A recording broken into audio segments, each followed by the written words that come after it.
नमस्कार, मी पंजाब डक. राज्यात विखुरलेल्या स्वरूपाचा भाग बदलत पाऊस पडणार आहे, सर्वदूर काही पडणार नाही म्हणून हा अंदाज सर्वप्रथम लक्षात घ्यायचा. फक्त राज्यात काही भागातच आणि काही जिल्ह्यातच पाऊस पडणार आहे आणि त्या भागाचं नाव सांगतो.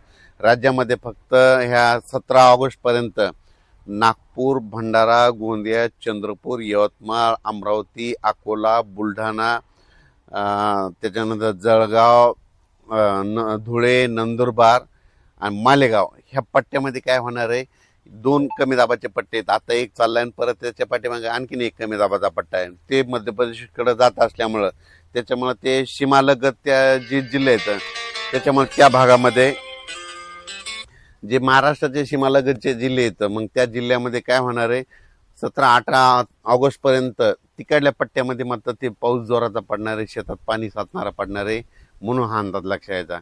पण त्याच्यामध्ये मग आता मराठवाडा आणि पश्चिम महाराष्ट्राची काय परिस्थिती, तर आधी सुरुवातीला काय करू, जे वंचित जिल्हे आहेत, एक सोलापूर जिल्हा, धाराशिव जिल्हा, लातूर जिल्हा, बीड जिल्हा, सांगली, पंढरपूर त्या परिसरामध्ये मात्र 14 ऑगस्ट 15 ऑगस्टमध्ये ह्या 2 दिवसामध्ये आणि आज देखील 13, 14 आणि 15 ऑगस्ट ह्या 3 दिवसामध्ये भाग बदलत पाऊस पडणार आहे आणि पिकाला लागल तसाच पडणार आहे आणि शेतात थोडंफार पाणी साचणारं पडणार आहे म्हणून हा अंदाज लक्षात यायचा.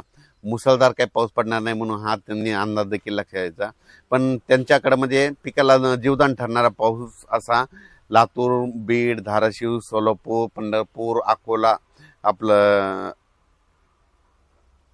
कोलकोट, मंगळवेढा, आटपाडी, सांगोला ह्या परिसरामध्ये काय होणार आहे, म्हणजे ह्या 13, 14, 15 ऑगस्टच्या दरम्यान तिकडं दररोज वेगवेगळ्या भागात पाऊस पडणार आहे, सर्वदूर काही पडणार नाही म्हणून अंदाज लक्षात यायचा.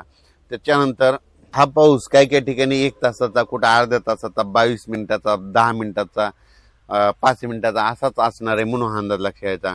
पण त्याच्यानंतर राज्यात मात्र परतीचा पाऊस धुमाकूळ घालणार आहे म्हणून हा अंदाज सोलापूर जिल्हा, लातूर जिल्हा, बीड जिल्हा, जालना, संभाजीनगर, अहिल्यानगर, सांगली, कोल्हापूर, सातारा, मानखटाव, म्हणजे मानखटावकडं तिकडं दुष्काळजन्य परिस्थिती आहे, म्हणजे काही तालुके असे आहेत की तिकडं पाऊस कमी पडतो, तिकडं मात्र परतीचा पाऊस पडणार आहे म्हणून हा अंदाज त्या शेतकऱ्यांनी लक्षात घ्यायचा. त्याच्यानंतर पुणे, मुंबई, इगतपुरी, संगमनेर, अकोले, नाशिक, दिंडोरी ह्या परिसरामध्ये मात्र सरी चालू राहतील आणखीन जवळपास 17 ऑगस्ट पर्यंत म्हणून हा अंदाज लक्षात यायचा.